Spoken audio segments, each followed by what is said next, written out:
Honourable member Navneet Rana ji. अध्यक्ष महोदय, आपका बहुत बहुत धन्यवाद कि आपने कोविड जैसी महामारी के ऊपर चर्चा रखकर आज मंत्री महोदय का भी मैं धन्यवाद करती हूँ। इस कोविड महामारी में बहुत सारे परिवार के मेन सदस्य इस कोविड के कारण उन्होंने उन परिवारों के व्यक्ति को गंवाया है। ऐसे परिवार में कई पेरेंट्स दोनों भी उनका इस महामारी के कारण निधन हो गया है, तो अकेले बच्चे जो माइनर है वो भी, उनके सभी के प्रति मैं दुख व्यक्त करती हूँ। और हमारे पीएम केयर फंड के माध्यम से हमारे महाराष्ट्र को, हमारे अमरावती क्षेत्र को पीपीई किट, ऑक्सीजन प्लांट, ये इसके माध्यम से वेंटिलेटर्स, रेमडेसिविर, वैक्सीनेशन, ये सब देकर मुझे लगता है एज ए पीएम जो प्रत्येक जिले का, हर जिले की जवाबदारी और पूरे देश के हर राज्य की जवाबदारी लेकर उन्होंने मदद की, उसके लिए मैं हमारे मंत्री महोदय का, हमारे पीएम साहब का बहुत दिल से धन्यवाद करती हूँ। सभी लोगों ने आलोचना की, कई लोगों ने सपोर्ट किया, पर मैं इतना बता सकती हूँ कि ये सिचुएशन हम सबके लिए बहुत नई थी और इस सिचुएशन में लड़ने के लिए हर कदम नया कदम हमने रखा था। कोविड के दौरान देश भर में माननीय पंतप्रधान जी के द्वारा गरीब लोगों को, मजदूर लोगों को, किसान लोगों को अन्न देकर हर परिवार को ये आश्वस्त कराया कि हम आपके साथ हैं। अगर लॉकडाउन हमने किया है तो आपकी जिम्मेदारी हम लेते हैं और आपको घर बैठे इनका पूरा ध्यान हम रखते हैं। उनके लिए मैं सरकार का और हमारे प्रधानमंत्री जी का दिल से धन्यवाद करती हूँ। कोविड की दूसरी लहर महाराष्ट्र में शुरू हुई और महाराष्ट्र में मेरे डिस्ट्रिक्ट अमरावती से उसकी शुरुआत सबसे पहला हुई और उस दौरान महाराष्ट्र सरकार पूरी तरीके से दूसरी लहर को रोकने में असफल रही तथा इसे अनेक जाने गए, जिससे महाराष्ट्र सरकार ने छिपाने की भी कोशिश की। इसलिए मैं केंद्र सरकार से मांग करती हूं कि मृत्यु हुई इसके जितने भी नंबर्स हैं उस पे एक जांच बिठाए और करेक्ट नंबर्स हमारे महाराष्ट्र में कितने सही मामले में डेथ्स हुए उनकी भी लिस्ट हम लोगों के सामने आनी चाहिए। बहुत जरूरी है, सच ये लोगों के सामने आना चाहिए। शब्दों में वाह वाह करने से कुछ नहीं होगा।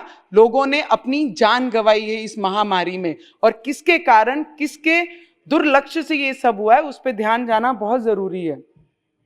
महाराष्ट्र सरकार कोरोना को कंट्रोल करने में असफल रही। माना गया कि महाराष्ट्र सरकार से बात करने की, बहुत संपर्क करने की कोशिश उस वक्त हमने की और जिसके कोई रिस्पांस महाराष्ट्र सरकार से कभी हमें नहीं आया, उसका बहुत बड़ा दुख हम लोगों का है। हम रिप्रेजेंट करते हैं ऐसे क्षेत्र को जहां पे ट्राइबल एरिया है, मजदूर लोग हैं, किसान लोग हैं, ऐसे क्षेत्र को रिप्रेजेंट करते हैं और कोरोना दूसरी लहर वो क्षेत्र से शुरू हुई थी, अमरावती से। और कोविड में मैं आपको महोदय, अध्यक्ष महोदय, आपको मैं बताना चाहूंगी कि ये कोरोना के पीरियड में जो 1.5 साल 1 साल हमने लॉकडाउन करके हम अपने घर में रहे, हमारे क्षेत्र में मैक्सिमम ट्राइबल लोग हैं, मजदूर हैं और किसान हैं जो रोजमर्रा जाते हैं, मजदूरी करते हैं और खाना लाके अपने परिवार को खिलाते हैं। उस वक्त जितने भी लोग अपने घरों में थे, तब इलेक्ट्रिक डिपार्टमेंट का जो मुद्दा आता है, हमारे मंत्री महोदय ने, राज्य के जो मुख्यमंत्री ने और डिपार्टमेंट के जो मंत्री महोदय, उन्होंने क्लियर शब्दों में प्रेस कॉन्फ्रेंस में कहा कि इलेक्ट्रिक का जो भी बिल होगा उसे कहीं ना कहीं कोई परसेंटेज में हम माफ करेंगे और लोगों को रिलीफ देंगे, पर उन्होंने किया नहीं।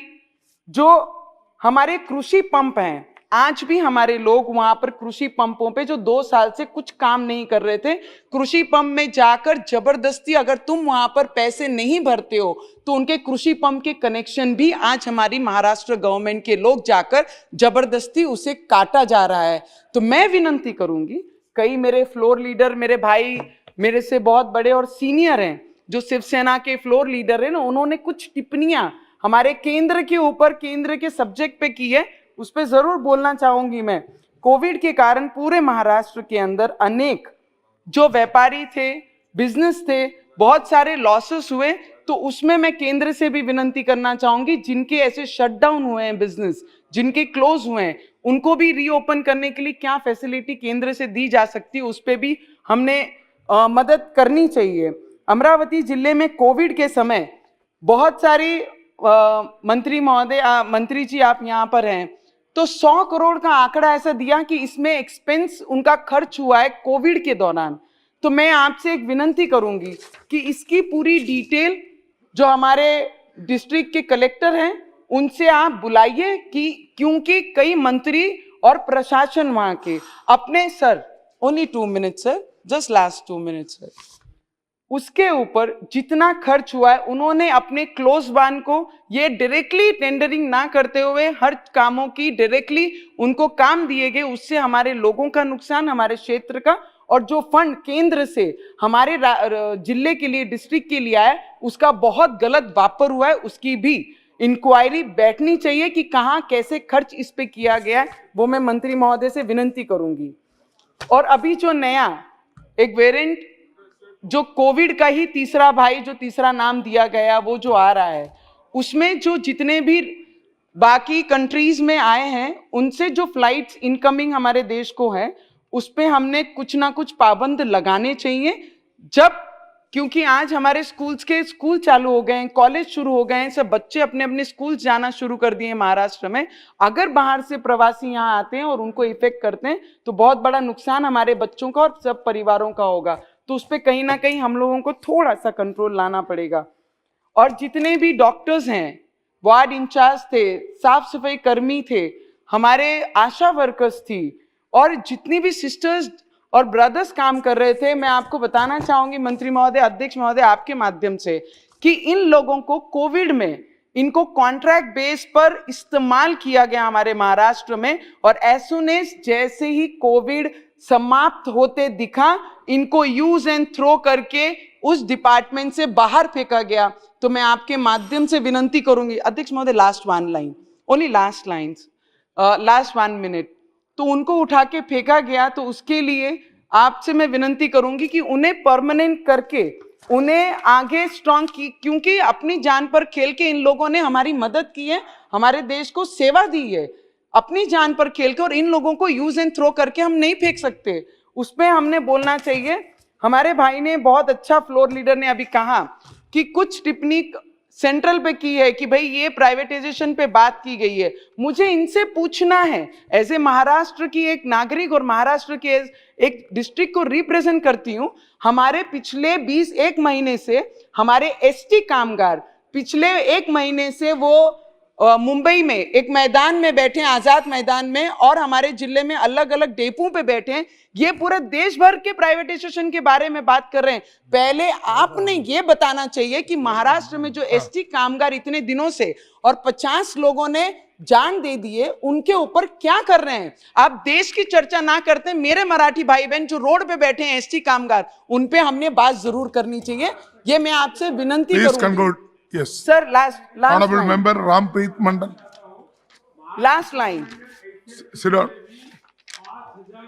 की बढ़ोतरी उनके सैलरी में, मैं आपको, अध्यक्ष महोदय, Navani ji, please conclude. अध्यक्ष महोदय, लास्ट लाइन। Yes. अध्यक्ष महोदय, ये बता रहे हैं कि जो 5000 बढ़ाए हैं, उनके कंपैरिजन में 20 जो मुंबई में चलती है उनके 40,000 रुपए सैलरीज हैं, और ये लोग जो 18 साल से, उनकी 18,000 रुपए सैलरी है। तो कंपैरिजन कहीं ना कहीं होना चाहिए।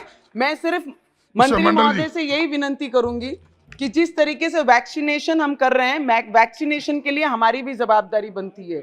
जो वैक्सीनेशन पे टीका टिप्पणी कर रहे हैं, हम अपने क्षेत्र में वीडियो, हम अपने क्षेत्र में वैक्सीनेशन के लिए अपने तरीके से हम उसे पब्लिश कर रहे हैं कि वैक्सीनेशन लेना बहुत जरूरी है। जब एक डोज लिया, दूसरे डोज के लिए जब कोविड खत्म होने लगा, तब